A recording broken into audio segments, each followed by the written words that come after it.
Hai, Assalamualaikum dan salam sejahtera. Okey, untuk khusus pembangunan organisasi GMGMJ 3043. Okey, yang terlebih dahulu saya memperkenalkan ahli kumpulan saya dan diri saya. Okey, nama saya Nur Akilah Syara'in binti Ayub, nombor kad matrik 290219, dan ahli kumpulan saya Muhammad Azrin bin Nasiruddin 290384, dan Muhammad Amirul Aizat bin Samsul 290407, dan akhir sekali Muhammad Nasri bin Yusuf 290098. Okey, kumpulan kami telah bersetuju untuk membincang satu tajuk, iaitu analisis pembangunan organisasi OD di Hospital Sungai Siput. Isu intervensi dan penambahbaikan bagi meningkatkan keberkesanan pengurusan kesihatan awam. Hai, slide pertama ni saya membuat pengenalan. Okey, hospital kerajaan merupakan antara komponen paling penting dalam sistem penjagaan awam negara. Semua hospital di bawah Kementerian Kesihatan Malaysia dan berperanan memberi rawatan kepada rakyat tanpa mengira latar belakang. Salah satunya adalah Hospital Sungai Siput di negeri Perak. Hospital ini menyediakan pelbagai perkhidmatan termasuk wad pesakit, unit kecemasan, farmasi, serta rawatan fisioterapi dan kesihatan ibu serta anak. Nama begitu, hospital ini juga berdepan dengan beberapa cabaran utama seperti peningkatan jumlah pesakit, kekurangan tenaga kerja dan kemudahan, serta isu komunikasi dalaman antara staf. Di sinilah pentingnya pembangunan organisasi, iaitu Organisation Development. Melalui OD, hospital dapat menambah baik struktur dan budaya kerja supaya perkhidmatan jadi lebih cekat dan berkualiti. Antara matlamat utama OD ialah untuk memperkukuhkan kepimpinan, meningkatkan komunikasi dalaman serta menaikkan motivasi prestasi staf. Secara keseluruhannya, pembangunan organisasi amat penting untuk memastikan hospital kerajaan seperti Hospital Sungai Siput terus kekal cekap, berkualiti dan berdaya saing dalam memberikan perkhidmatannya terbaik kepada rakyat. Okey, seterusnya saya akan terangkan 4 isu utama yang dihadapi oleh Hospital Sungai Siput dalam konteks pembangunan organisasi. Okey, yang pertama isu strategi.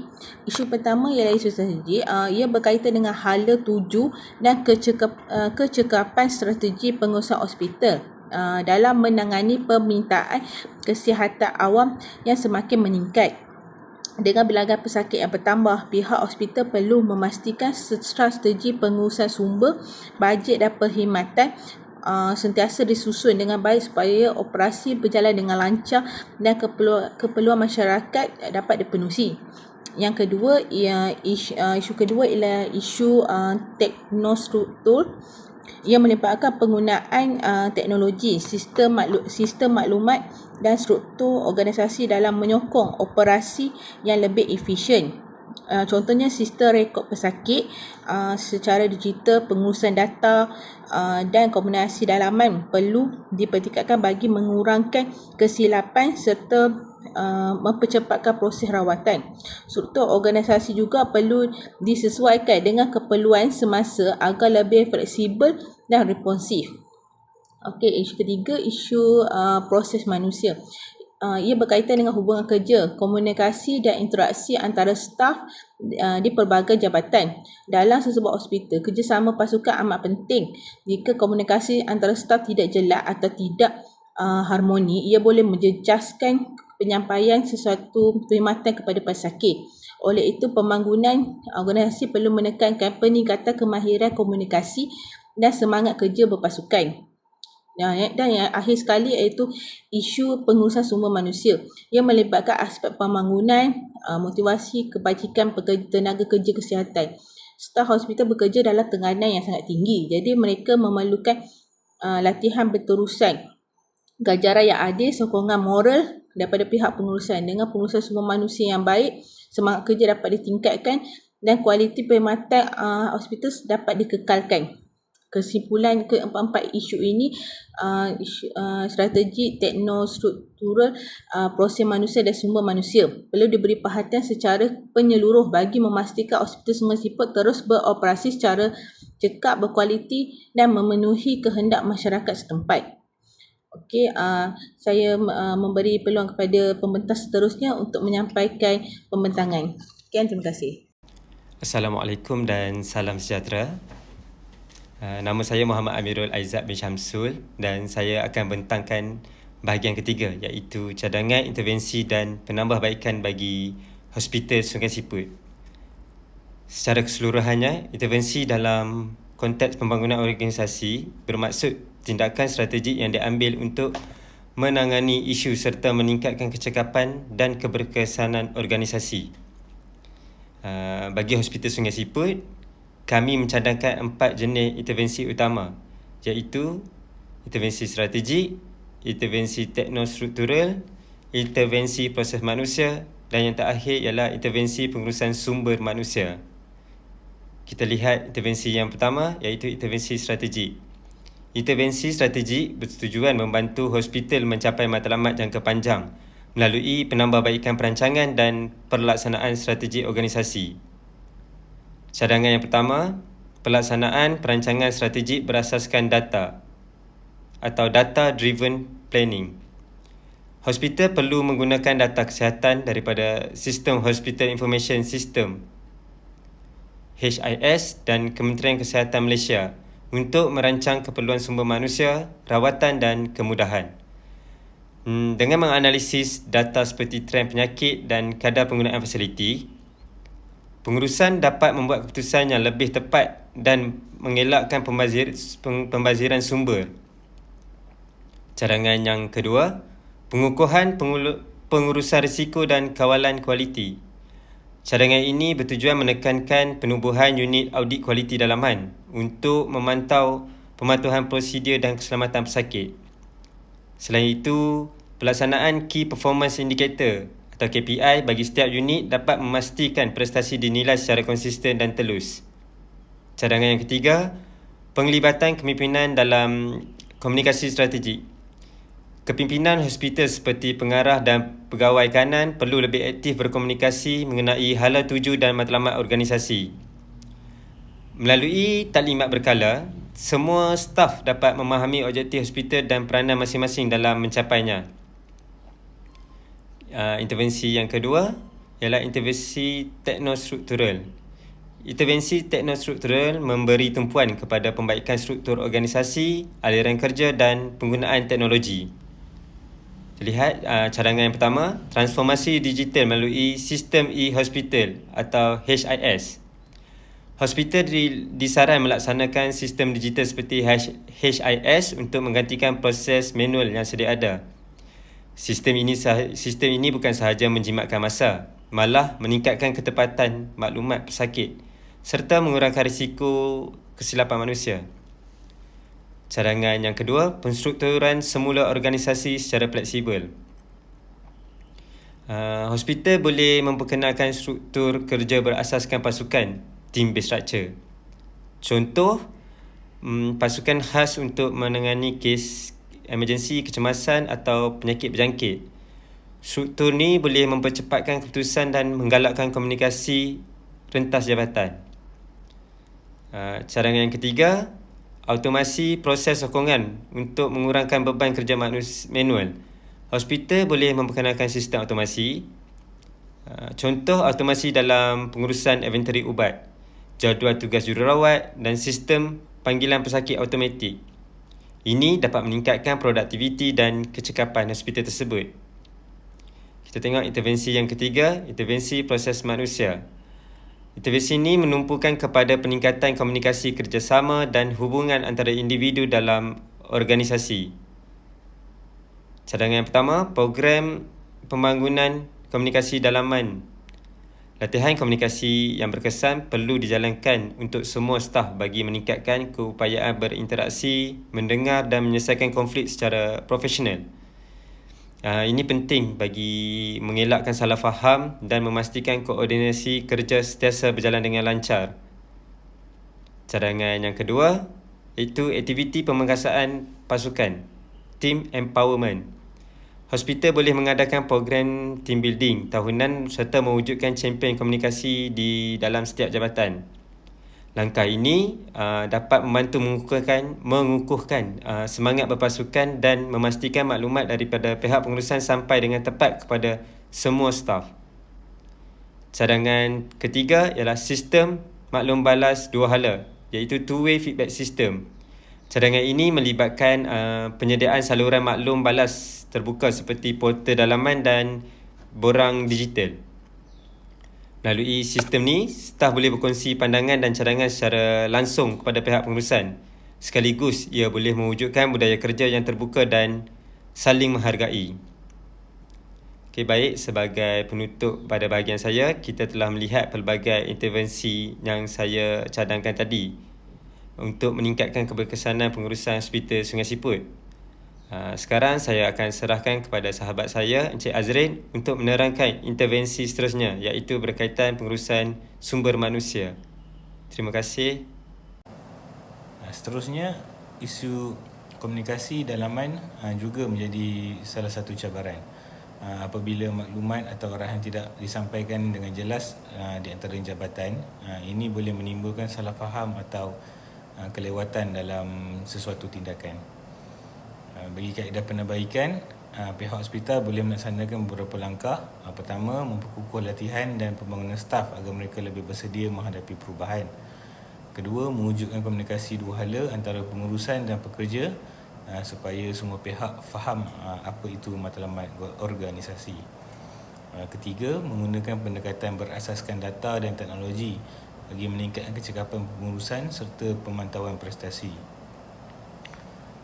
Menerusi langkah-langkah ini, hospital dapat mengurangkan halangan, justru dapat meningkatkan kerjasama dalaman dan memastikan intervensi pembangunan organisasi dapat dilaksanakan dengan lebih berkesan. Seterusnya, dalam pelaksanaan intervensi strategi, terdapat beberapa halangan utama yang sering dihadapi oleh pihak hospital. Pertama, kekangan dari segi sumber manusia dan kewangan. Perancangan strategik memerlukan tenaga pakar, masa dan bajet yang mencukupi. Namun begitu, hospital kerajaan sering berhadapan dengan kekangan tenaga kerja dan peruntukan yang agak terhad. Yang kedua, kekurangan data yang tepat atau sistem maklumat yang kurang berfungsi. Apabila data pesakit atau prestasi jabatan tidak lengkap, sukar bagi pihak pengurusan membuat keputusan yang berasaskan bukti. Yang ketiga, rintangan daripada warga kerja sendiri. Ada staf yang mungkin kurang faham atau tidak bersedia untuk menerima alat tuju strategik yang baru kerana bimbang beban kerja bertambah. Seterusnya, yang keempat, komunikasi strategik yang lemah. Apabila maklumat tentang matlamat dan peranan setiap jabatan tidak disampaikan dengan jelas, ia boleh menyebabkan kekeliruan dan pelaksanaan menjadi kurang sempurna. Seterusnya, intervensi teknostruktural melibatkan perubahan dalam struktur organisasi, proses kerja dan penggunaan teknologi untuk meningkatkan kecekapan operasi. Namun begitu, pelaksanaannya sering berdepan beberapa halangan utama, iaitu pertama, kekangan dari segi kemudahan teknologi dan sistem maklumat yang agak usang. Setengah hospital masih menggunakan sistem manual atau perisian lama yang menyukarkan penyelarasan data antara jabatan. Yang kedua adalah kurang kemahiran staf dalam penggunaan teknologi baru. Realitinya tidak semua kaki tangan mempunyai kecekapan digital.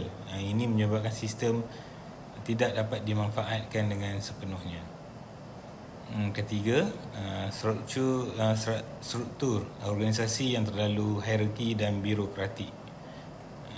Ini jelas melambatkan proses membuat keputusan serta mengurangkan fleksibiliti dalam melaksanakan perubahan struktur atau sistem kerja. Yang keempat adalah kekangan kewangan untuk menaik taraf sistem dan peralatan ICT, terutamanya hospital kerajaan yang bergantung kepada bajet tahunan. Akhir sekali, kurang sokongan daripada pengurusan tertinggi dalam menyesuaikan diri dengan perubahan teknologi dan struktur baru juga boleh melemahkan keberkesanan intervensi.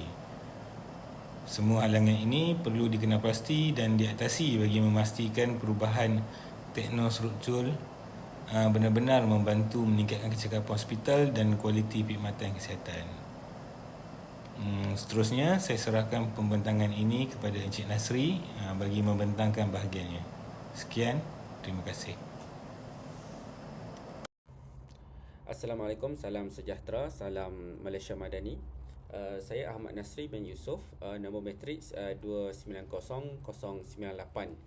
Jadi pada hari ini saya akan membentangkan tentang halangan dalam intervensi proses manusia dan pengurusan sumber manusia serta rumusan penambahbaikan dalam konteks pembangunan organisasi di hospital. Baik, kita tengok pada slide ini iaitu halangan dalam intervensi proses manusia. Antara halangan utama ialah masalah komunikasi antara jabatan dan staf yang menyebabkan salah faham dan kelewatan tugas. Selain itu, sikap negatif atau penolakan terhadap perubahan masih berlaku, di mana setengah staf kurang terbuka kepada inovasi. Kurang latihan komunikasi dan kerja berpasukan serta beban kerja tinggi turut menjejaskan kerjasama dalaman. Akhir sekali, kurang sokongan pengurusan terhadap aktiviti pasukan menjadikan perubahan sukar dilaksanakan dengan lebih berkesan. Baik, kita tengok halangan dalam intervensi pengurusan sumber manusia pula. Dari aspek sumber manusia, cabaran utama ialah kekangan bajet dan sumber kewangan serta kekurangan fasilitator berpengalaman untuk melatih staf. Motivasi staf yang rendah akibat beban kerja tinggi juga menjejaskan prestasi. Selain itu, sistem penilaian prestasi yang tidak konsisten dan kekangan masa untuk latihan menghalang peningkatan kemahiran staf. Baik, seterusnya kita lihat kepada rumusan halangan dan penambahbaikan. Secara keseluruhannya, halangan utama ialah kekangan sumber manusia dan kewangan, sistem teknologi yang ketinggalan serta rintangan terhadap perubahan. Bagi mengatasinya, beberapa langkah penambahbaikan boleh dilakukan.